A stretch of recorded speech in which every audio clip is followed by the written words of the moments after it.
Hello. Got it. Okay, here we go.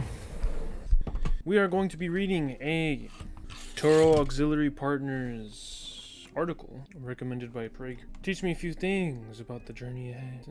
Okay, here we go. Institute. Let's look at the 2023 report. This was on Tuesday, November 12th, 4 days ago. We're going to look at the 2023 report, PDF, and probably the South Bay Economic Forecast report as well. So the 23 to 24 report. Okay, let's see. Hills overview. You know what? I actually don't want to read that part. It's like, did he send me the... Okay, well, I'd imagine I should read them because he gave them to me to read. So go ahead and just read them. This is the 2023 report. It'll download few. It's 8.2 megabytes. It's pretty big. I had too much caffeine this one. Caffeine on an empty stomach is not good. Whew. Let's drink some water.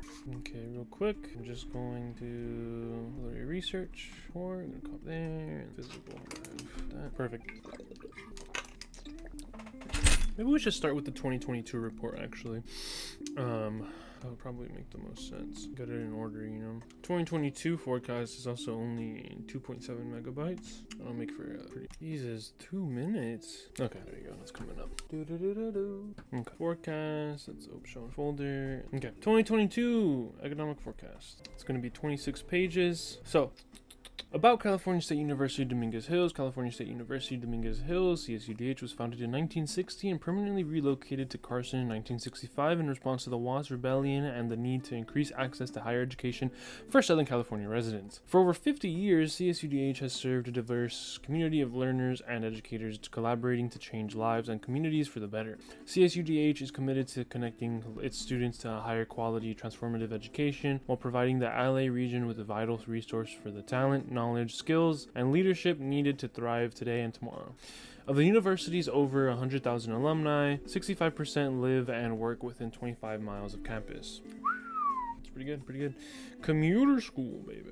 Okay, so we have Jose N. Martinez, Finwin Prager, Jennifer Broadman, Hyun Yu Ke, Nestor Garza, and Mahmoud Salari. About the South Bay the Bay Economics Institute. The South Bay Economics Institute at CSUDH aims to lead the South Bay region with innovative and forward-thinking economics, education, and research.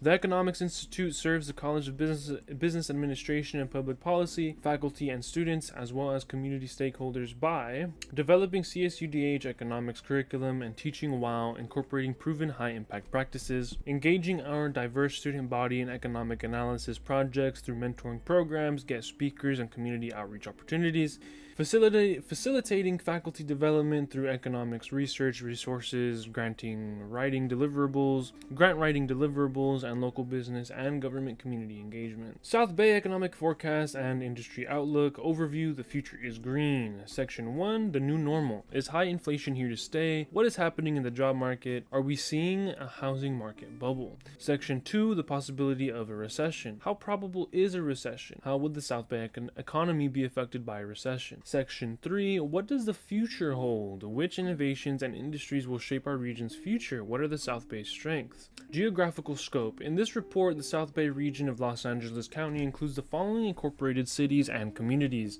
Avalon, Carson, El Segundo, Gardena, Hawthorne, Hermosa Beach, Inglewood, Lawndale, Lenox, Lomita, Manhattan Beach, Palos Verdes Estates, Rancho Palos Verdes, Redondo Beach, Rolling Hills Estates, Torrance, Harbor City / Harbor Gateway, San Pedro, Wilmington, Rancho Dominguez, View Park / Windsor Hills. Overview. The future is green. Green means many things and not least money. Much needed major stimulus packages during the COVID-19 pandemic increased the money supply, creating inflationary pressures.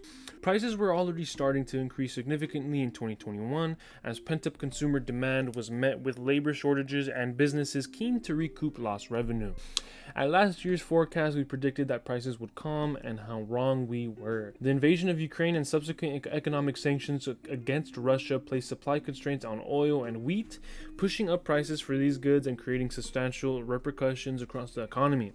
In the Los Angeles metro area, year-on-year prices in summer 2021 had increased by 50% for gasoline, 20% for transportation, 18% for fuel and utilities, and 9% for food. These increases, which do not fully account for skimpflation or shrinkflation, where businesses reduce the quality of their service, have created a cost of living crisis, especially among already vulnerable populations that CSU Dominguez Hills serves. Softening oil prices and flat month-to-month price changes provide some hope that the tide has turned, but the short-run picture remains highly uncertain. High prices are worrying because they often influence consumer confidence and spending, a major engine of our economy. There are already indications that the economy is entering a recession. GDP, or gross domestic product, has not grown for 2 quarters, and yet the picture is more complicated.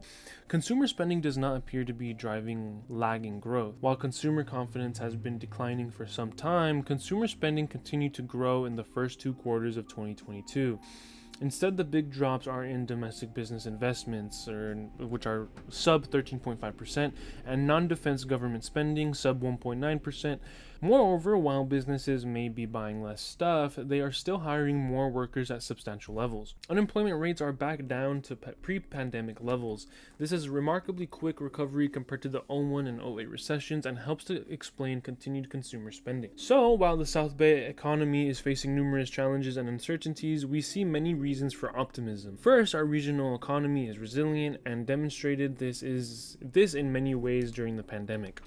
Side note, resilient is something that Dr. Prager has insisted, or not necessarily insisted, but very much recommended for research efforts. Continuing, many companies hit hard by the pandemic pivoted to providing other services. For example, restaurants offered more takeout and delivery, as well as outdoor seating, meal kits, and even groceries, enabling many to stay afloat. A broad diversity of regional economic sectors means that tough times for one industry are often offset by gains in others. We also have an inviolable entrepreneurial culture. In normal times, LA County accounts for 33% of new business formations across California, far larger than its 25% population. During the pandemic, this increased to 36%. Second, the South Bay economy remains highly competitive. As a state, our labor productivity levels have increased quicker over the past decade than all but Washington. This points to high levels of human capital. LA graduates more PhDs than any other region and advanced technology in the manufacturing sector. Moreover, our freight infrastructure remains excellent in terms of ports and airports, despite having some room for improvement around railroads and warehousing. We are excited to welcome Joel Perler, Economic Development Manager of the Port of Long Beach, and David Reich, Deputy Executive Director of Los Angeles World Airports, to the South Bay Economic Forecast Conference. They will both highlight the ways in which our seaports and airports are greening infrastructure and supporting shipping and logistics companies to meet environmental regulations. The ports of Long Beach and Los Angeles are major engines for our regional economy and experienced many challenges during the COVID-19 pandemic, including supply chain uncertainties from COVID lockdowns worldwide, demand surges, historically low warehouse vacancy rates, and problems with the railroads. Thankfully, congestion has recently reduced significantly, helping to stabilize trade flows. Continuing on with overview. Third, the regional economy is highly innovative. California is the #1 state for venture capital investments, and LA County outshines other regions such as Austin, Texas, the North Carolina Research Triangle, and the Atlanta area in this regard. One recent success story is the growth of the cannabis industry in LA County. While South Bay cities have yet to issue licenses for this industry, retail stores are opening in their borders in neighboring cities and offering delivery to South Bay residents. Retail sales alone in LA County are now north of $1 billion. And we estimate the cultivation market adds close to another $1 billion in output. There is a significant opportunity for South Bay cities to increase tax revenues and undermine the still prominent illegal cannabis market by issuing licenses and providing opportunities to local entrepreneurs. Speaking of innovation, the South Bay region is uniquely placed to take advantage of opportunities in the green economy. California has long been a leader within the U.S. for environmental policy and green tech, and our South Bay region can benefit from President Biden's climate bill that provides infrastructure investments and subsidies for electric vehicles. Innovative South Bay companies such as Canoe, who joined us on stage 3 years ago, are the future of road transportation, and we are excited to welcome Coco this year, who are providing clean energy robot delivery services, as well as Otis Aviation, who offer sustainable solutions to cut travel times in half. Climate change is a major challenge of our times, and South Bay companies are finding innovative solutions to reducing transportation emissions, a major source of greenhouse gases. All this highlights that our green forecast is about more than money. South Bay Economic Forecast Model for GDP and Unemployment. The South Bay Economic Forecast Model estimates that the GDP of our regional economy will grow by 1.4% in 2022 and slow down to a small 0.5% growth in 2023, before picking up again in 2024 to 1.7%. Similarly, unemployment will increase a little during 2023 up to 5.6% from 5.0% in 2022, before reverting back to 5.1% in 2024. GDP estimates are based on a combination of national level forecaster averages from the 8 organizations in Table 1, national level economic sector forecast from U.S. Bureau of Economic Analysis, and South Bay economic sector share data from Implant. These estimates account for the unique mix of economic sectors in the South Bay. Unemployment estimates compare national and LA County LAC unemployment data. As shown in Figure 1, LA County unemployment is consistently higher than national unemployment by an average of 1.8% over the period covered. We use regression analysis to account for recessionary periods and LA County GDP trends in the model, such that Y, difference between US and LAC unemployment, equals 1.61 subtracted by 0.187 multiplied by B1 multiplied by LAC GDP plus 0.792 multiplied by B2, or recession dummy. Oh, Lord. Table 1, South Bay forecast and major forecaster GDP and unemployment estimates 2022 to 2024.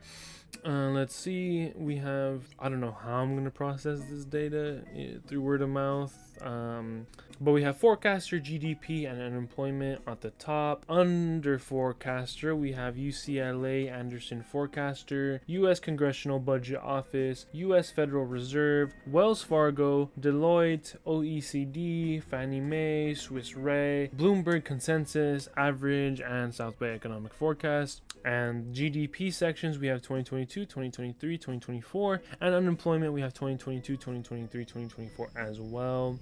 So this is just comparing the GDP with unemployment for the same years, 22 to 24, and different reports from the forecasters. And then we have the average, and then we have the South Bay Economic Forecast, which lays out pretty nicely on how this is all put together.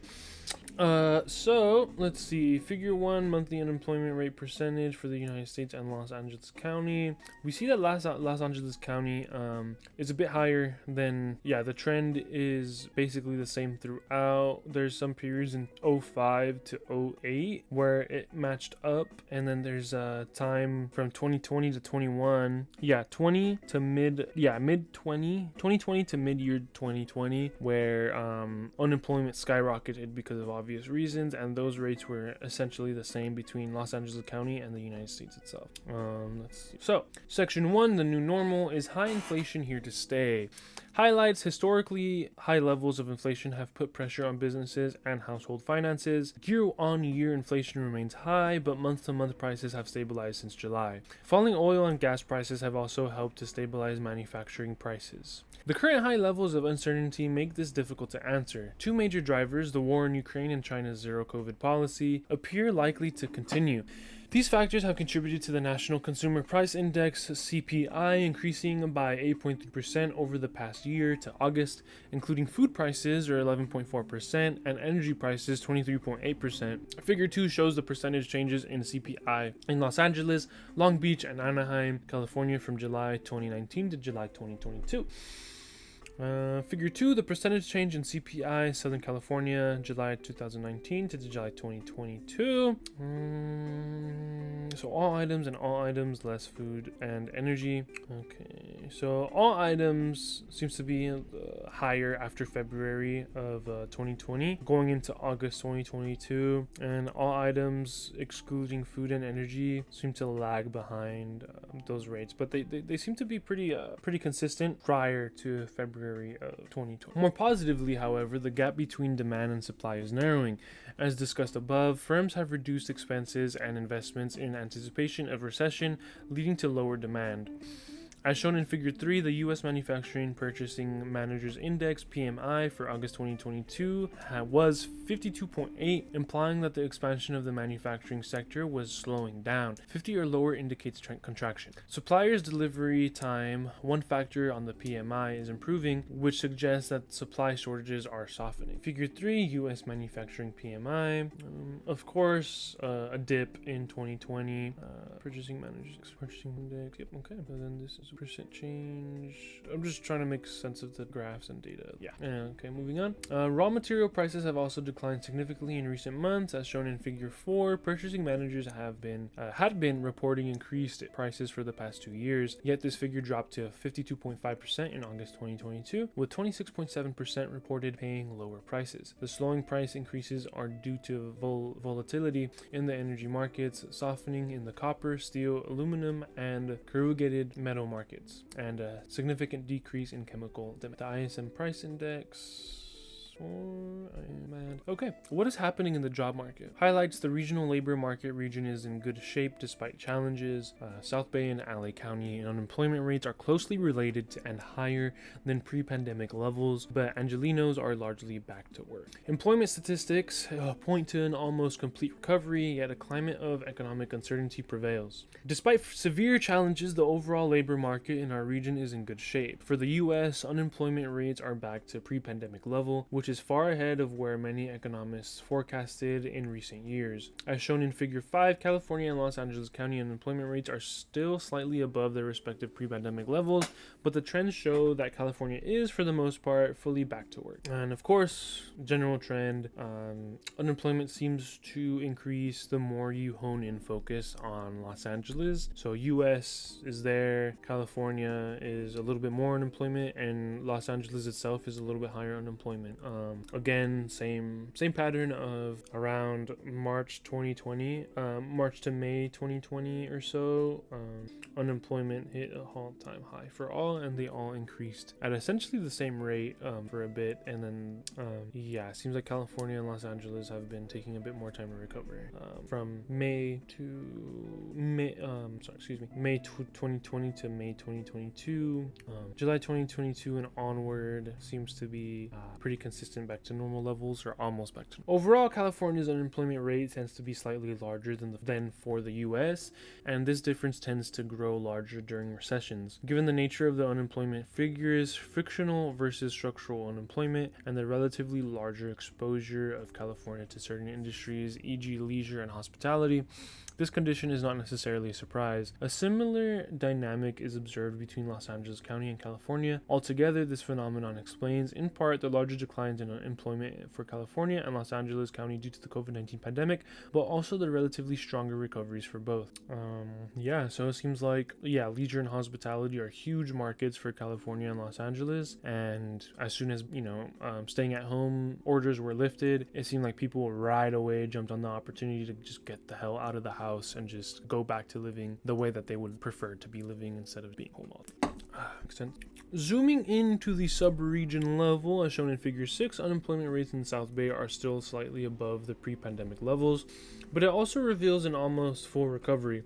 Furthermore, the South Bay continues to follow closely the unemployment conditions for Los Angeles County. Figure 7 shows that Los Angeles County has particularly large shares of jobs in the healthcare and social assistance, accommodation and food service, retail, trade, and educational services industries. The South Bay region has large shares of jobs in the manufacturing, retail, retail, trade, accommodation and food service, and the healthcare and social assistance industries. Comparing 2021 and 2019, data shows that the most significant declines in employment were, not surprisingly, in the arts, entertainment, and recreation, accommodation and food services, and other services industries. Considering the relative exposures in these industries, the South Bay was in place to perform slightly better than Los Angeles County during the COVID-19 pandemic. However, the South Bay has significantly higher exposure to the manufacturing and the administrative and waste services industries, which suffered also significantly large declines in employment during the COVID-19 pandemic. Even when recent employment data points to an almost complete recovery at all levels, a climate of economic uncertainty seems to prevail. Stubbornly high inflation levels, aggressive Federal Reserve responses, lingering employment uncertainties, especially for high contact industries, supply chain disruptions, domestic and abroad, and continuing uncertainty overseas with China, Ukraine, European Union, make it hard to predict future economic conditions for our region, even in the short term. Are we seeing a housing market bubble? Highlights are housing prices in South Bay cities increased 9.9% between July 2021 to July 2022, lower than 14.6% during July 2020 to July 2021. These price increases have been fueled by the same sources than in the rest of Los Angeles metropolitan area, growing demand with a scarce supply, evidenced in lower time on market during 2020 to 22 than 2018 to 2020. Testing. Okay, just making sure that everything's in order. House prices grew significantly during the pandemic for several reasons. Demand stayed high as historically low interest rates encouraged more borrowing to upgrade or buy new property. Supply remained low as lumber and construction material shortages during the pandemic increased prices and slowed down construction projects. Moreover, easing of regulations on mortgage payments allowed homeowners to postpone payments without the fear of foreclosure. Recent reversals to each of these factors suggest the market will return to more, quote, normal, unquote, conditions. The 2022 Federal Reserve decision to gradually increase interest rates means the real estate market is now cooling down. Development projects have increased as building materials prices have eased, and city government reopenings have issued construction permits more quickly than before. Housing inventories have increased, giving buyers more choice and bargaining power compared to the pandemic. These indicators suggest house prices will drop in the next 12 months. Real estate market analysis, California metro areas. House prices in Los Angeles, the Bay Area, and the Inland Empire increased above prior trends in recent years. Figure 8. Housing prices decreased during March to May 2020, recovering strongly since June 2020 and particularly during January to June 2021. Prices slightly decreased once again during July to December 2021 in Los Angeles and Bay Area, but strongly recovered since February 2022. This behavior contrasts to the visible downturn during the 2008 to 09 recession. Figure 8, median price for single-family homes detached only, 2000 to 22, let's see, the San Francisco or Bay Area hits highs of 16 million, 1,600,000 or 1.6 million in September of 2021. Same thing for that year. For LA Metro, we are at numbers of $800,000, and Inland Empire, we are at $600,000. This is also for single-family homes, only those that are detached, and from 2000 to 2022. In contrast to these price increases, we have seen zero or negative sales growth. As shown in Figure 9, during April to May, 2020 sales drastically reduced, but returned to pre-pandemic levels by August. The highest comparative increase in sales occurred during April to May 2021. The same trends occurred at both the metropolitan regions level and the LA Metro region counties level. We can infer the abnormally high prices during this period were due to supply scarcity. Such supply scarcity is further confirmed with data on median time on market, which has been drastically lower during 2021 to 2022 than during 2019 to 2020, Figure 10. Fewer properties have been listed and their price has grown as overheated demand competes for a smaller pool of supply. Data on unsold inventory are not shown here, but largely follows these trends, pointing to the stubbornly negative sales year to year portrayed above. In short, homeowners in the region are not selling. This unwillingness to sell and the strong demand recovery has pushed up prices, although price decreases in May to June 2022 are reminders to exercise caution in this unstable market. Figure 9, year-on-year percent change in sales by metro area. We have a spike in April of 21 for the LA Metro, Inland Empire, and San Francisco Bay Area. All ranging from 60% with Inland Empire, 80% with LA Metro, and 100% with San Francisco Bay Area. And within about from April 21 to August 21, we see a very steep slope that goes down to 0% for about all of them, and then trickles down by June 22 to sub 30% for all of them. Next is figure 10, median time on market in days. June 19, June 20, June 21, June 2022. We have Los Angeles, Orange, Riverside, San Bernardino, and Ventura, all falling off from June 20th to June 21st, and the majority of them going back up a notch in June 22nd, except for Ventura, which decreased again in June 22. And just to clarify, the figure 10 median time on market is June 2019, June 2020, June 2021, and June 20. South Bay City's housing markets have varied in terms of price recovery, housing unit sizes, and sales. In July 2022, the highest prices were reported in Manhattan Beach, Rolling Hills, and Palos Verdes Estates, figure 11, the latter of which also had the highest price growth. Other high price growth cities were Hermosa Beach and Lawndale, figure 12, which had some of the lower South Bay growth rates in the period July 2020 to July 2021. El Segundo, Inglewood, and Lomita had negative price growth during July 2021 to July 2022, contrasting with their strong price growth during July 2020 to July 2021. As an average, price growth was lower during 2021 to 22 than during 2020 to 21, replicating what was observed at the LA metro region level. Large cities like Torrance and Carson have the most sales during the first half of 2022, figure 13. Other large sellers were Redondo Beach and Gardena, coinciding with the observations for the LA region above. The number of sales decreased during 2021 to 2022 in almost all the South Bay cities compared to 2020 to 2021. The strongest decrease occurred in Rolling Hills, which correlates with the high prices and price growth discussed above. Other cities with negative sales growth were Lomita, Hermosa Beach, Manhattan Beach, and Redondo Beach. The only city with a positive change in sales was Gardena. No clear spatial pattern or correlation emerges between prices and their growth, and sales and their decreases. For example, fast price growth in Palos Verdes Estates, Hermosa Beach, and Lawndale coincide with negative sales growth. And then we have two figures here that I'm not really going to go over. It's mainly just for visual aid, which helps. So now we are going into section 2. Clap real quick to Mark. Section 2, the possibility of a recession. Highlights. 2 consecutive quarters of negative GDP growth highlight a slowdown in the economy. There's hope for a mild, short recession like that in 2001. However, price inflation from buoyant consumer and government spending, the Fed interest rate responses, point to a possibly longer recessionary period. The question is not whether we are in a recession. After all, we have had already 2 consecutive quarters of negative GDP growth, Q1 being sub 1.6% and quarter 2 being sub 0.6%. In that sense, the US is already in the middle of a recession, even when some economists disagree on what an actual or technical recession is. Maybe we should ask, what kind of recession is this one? Relatively short and shallow, like the one in 2001, relatively long and deep, like the 2008 recession, or even short and deep, like the most recent one in 2020. The 2001 recession was mainly caused by structural problems, the dot-com bubble, and an exogenous shock, terrorist attacks of September 11th. It was relatively mild and short. GDP declined 0.3% and lasted only 8 months, as strong fiscal and monetary responses proved proved to be effective to pull the country out of the recession relatively quickly. The 2008 recession was mainly caused by structural problems, the subprime mortgage crisis, and was widely felt in most industries.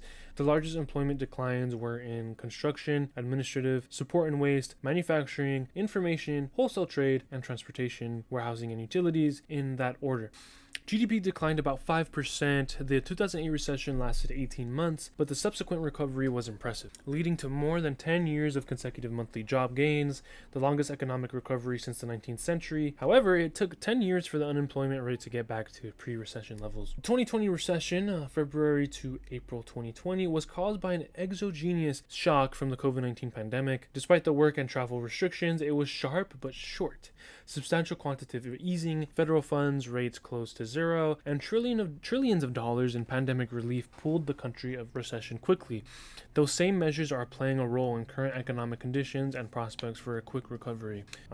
So where are we today? Representing about 2 out of 3 of the U.S. economy, consumers continue to spend at impressive levels despite high inflation rates. Supported by pent-up demand, rising wages and income, recent decline in gasoline prices, consumer spending is strong. Consumer confidence indicators, Conference Board's Consumer Confidence Index, Present Situation Index, and the Expectations Index remain below pre-pandemic levels, yet are all showing recent improvements. The latest rate hikes by the Federal Reserve, the third 75 basis point hike in a row, should lead to a decline in investment spending. Federal Reserve Chair Jerome Powell recently warned that their moves to bring down inflation would be painful for the U.S. economy, but there is no alternative. President Biden's administration agenda is poised to keep the government spending in an expansionary mode.